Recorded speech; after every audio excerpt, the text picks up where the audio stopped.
In our previous jumping example, we created this plot that is really not very pretty at all. It just has, it isn't even a good plot, it's not even labeled. There's no legends. So in this video, we're going to be talking about how to make this plot prettier and how to write a function to make it easier to make pretty plots every single time. So we're going to be writing a custom function in Matlab. So I've actually started this function over here in this window. And the very first thing that I type in this code is the word function. And note that, go ahead and delete it here so that you can see. I'm going to type function, and as soon as I've typed function as the very first word in this code, it turns blue. Function is a reserved keyword in Matlab for writing functions. And then I've given my function some name. I've called it pretty plot. It's all one word. There's no spaces, no underscores, no nothing, just a character string all together. And then I've opened parentheses here, and I've given it a bunch of different variables. And a bunch of them are highlighted brown right now because they are not used anywhere in the text. If I hover over one of them, it says, this input argument might be unused. Okay, if that's okay, consider replacing it by a tilde. Well, we haven't finished writing the function, but I'm going to pass several things into my function. So a function is a place to pass in variables and get some output at the end. So if I wanted some output, the output variables, I would indicate that by typing something like output var equals, and I get out whatever I want. We're not doing a function here where we're passing anything out. We're just going to pass stuff in and it's going to do something, in this case plot. So I'm going to pass in my x data, my y data as separate things. I could do that as one thing. It's up to you. And then I'm going to pass in x-axis, y-axis, and my legend. And down here in the first couple of lines of code, I've used comments to say what it is that I'm expecting and how I expect it to look. So x is a data in the or time series in the rows, number of columns, and y is a similarly, and it's the same size as x, with the data that you want to plot. X-axis and y-axis, I'm expecting strings that are going to be the axis labels. And my legend is going to be a 1 by n cell array with the names of the data. Okay, so the first thing I'm going to do here is I'm going to go ahead and type some test variables so that I don't have to run the function every time. And I'm actually going to go ahead and comment out the function because I want to make sure this works as I'm writing it. And then at the very end, we'll re-comment or re-uncomment the function. So my test variables are x, I'm going to define that, y, I'm going to define that, x-axis, and so on. So I've given all of the input arguments some variables, and I've made this comment here to remove these at the end. The reason for doing this, again, is that I want to be able to run this code and test it. So the first thing I'm going to do is I'm going to find the size of find the number of variables, number of trials that I'm going to need to plot. And then I'm going to do a loop and plot each time. So the very first thing I'm going to do after that is I'm going to create a new figure and I'm going to turn the hold on for that figure. And then after that, I'll go ahead and make this bigger. We'll plot x comma y for 1 to n, for 1 to n, and save it. So we're going to go ahead and save this code. I haven't saved it yet. It's still untitled. Oh, save this code. And it's important that I give it the same name that I had at the very beginning when I called my function. So pretty plot. And I'm going to save that. So now we're going to go ahead and run this code. And pretty plot creates this graph with a mustard yellow line, which is not really what I want, but you know, hey, we've got that going for us. So we'll start out by adding our x and y axis labels. So I'm going to use the command x label, and I'm going to give it, it expects some text, so I'm going to give it x-axis, my x-axis label. Actually, I could do this. We'll do this. This isn't something that needs to happen every time you go around the loop. This is actually something that's going to happen outside the loop. So x label is x-axis, y label is y-axis, right there. And now if we run our code, pretty plot, we get labels on our axes. Now let's say we want to change what those labels look like. So maybe for the x-axis, we want to plot it big, bold, and in red. So I'm going to go ahead and add this code here that I copied and pasted. I'm going to add font size. I'm going to make the font size 12. You can play around with that number. I'm going to make it bold, the font weight, and I'm going to make the color red. And now, if we run our code, our plot shows up bold, 12, and in red. And actually, if I want to change that around, I can go here. I could make this 20. I could make this green and hit enter. And our plot has changed to green. That's painful. Don't do that. Green on the gray is vibrating, Tufte style.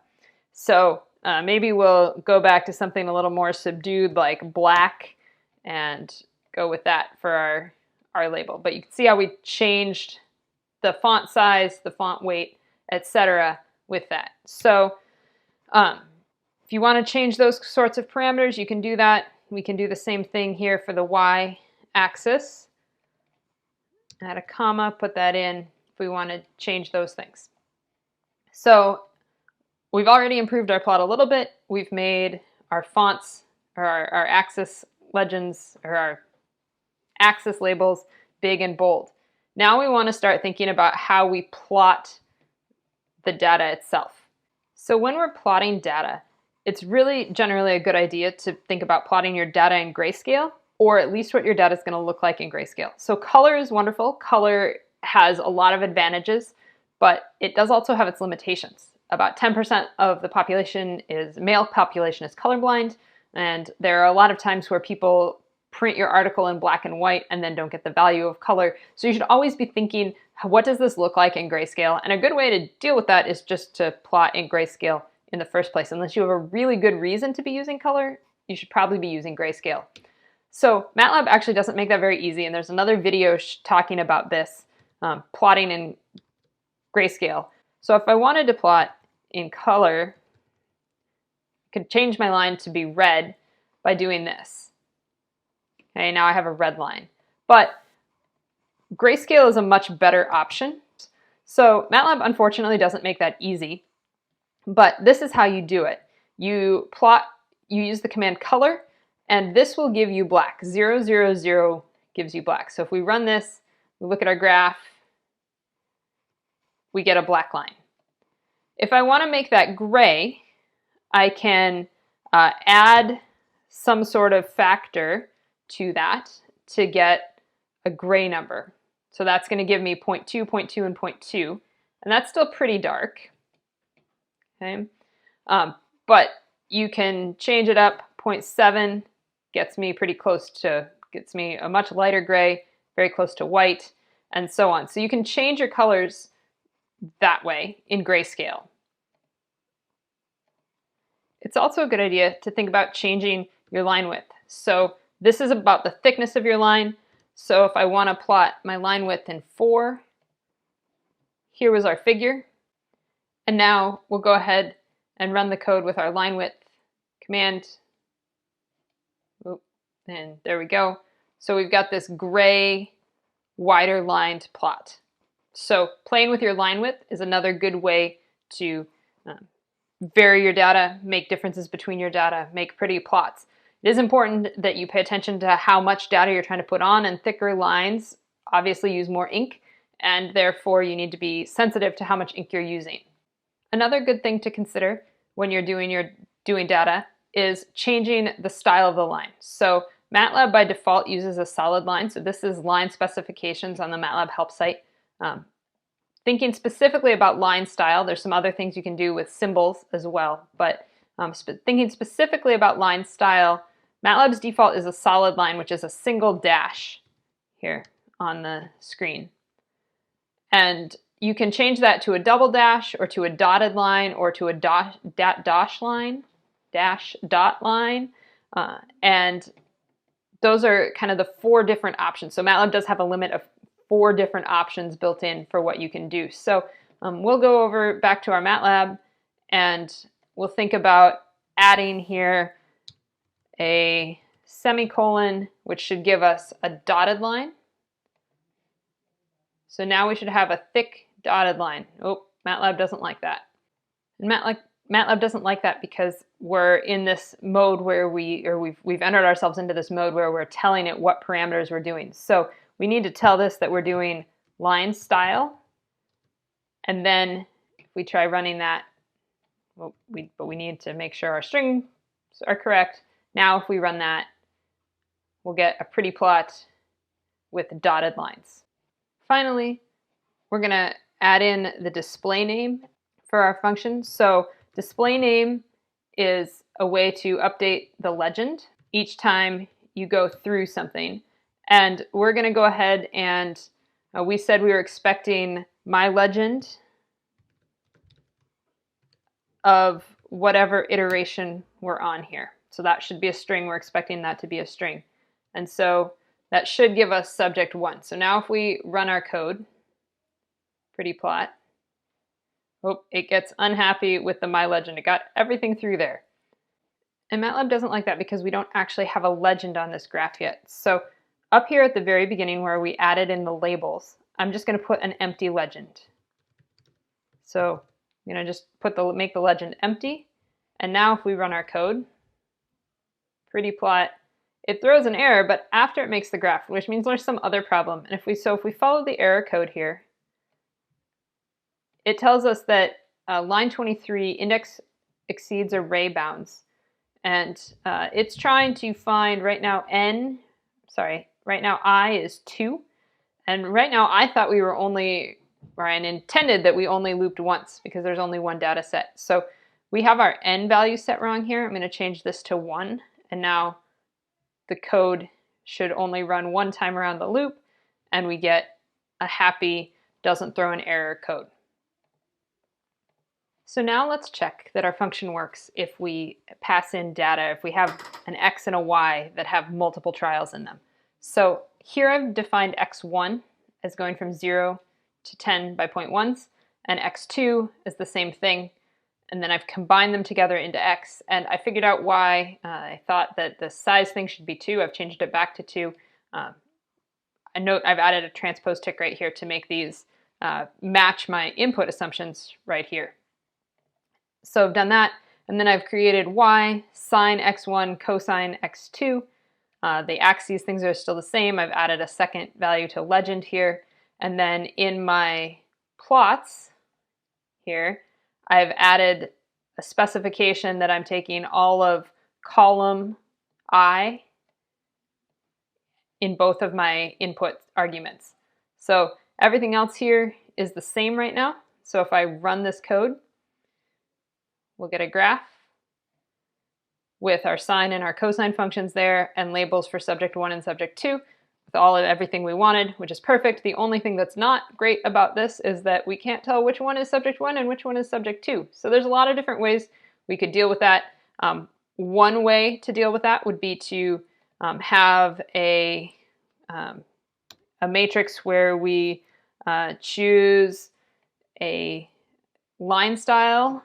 So L style equals 1 is a solid line and 2 is our dashed line. And then we take L style of I here. So if we do that, make sure that we case match there, L style, semicolon, suppress the output. If we do that, we get a solid and a dashed line.